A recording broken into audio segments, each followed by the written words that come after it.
बदीन मां वाक़िआ अपडेट कंदा हलूं। अल्ताफ़ मेमण जी रिपोर्ट मूजिब बदीन में गोलार्ची रोड ऐं खोसकी रोड जो कम आध में छॾण ख़िलाफ़ शहरी एहतजाज कंदे रोडनि ते निकिरी आया। ख़लीफ़ो तारिक मेमण, शुजात ख्वाजा, सज्जाद दर्स, हैदर कातियार, ज़ैन शाह जी अॻवानी में DC चौक खां शाहनवाज़ चौक ताईं एहतजाजी रैली कढी वई।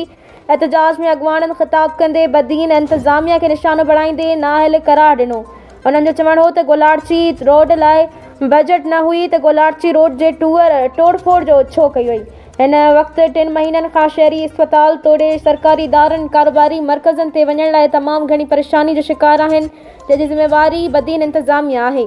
बदीन जा road city OPD, Islamia college, cadet college, SRTC building, Khoski road, इहे सभु कम रोलड़ जो शिकार आहिनि। खोसकी मरकज़ी रोड जो कमु पिणु 3 सालनि खां अध में रहियल आहे, जेको पिणु मसरूफ़ तरीन रोड आहे। मुज़ाहिरीन नेशनल प्रेस क्लब बदीन जे स्टाफनि सां एहतजाज दौरान ॻाल्हाईंदे चयो त जेकॾहिं बदीन इंतिज़ामिया फिलफोर कमु शुरू न कराया त जल्द बुख हड़ताल, शटर बंदि हड़ताल सां गॾु सख़्त ट्रेन एहतजाजी मुज़ाहिरे जी कॉल ॾिनी वेंदी।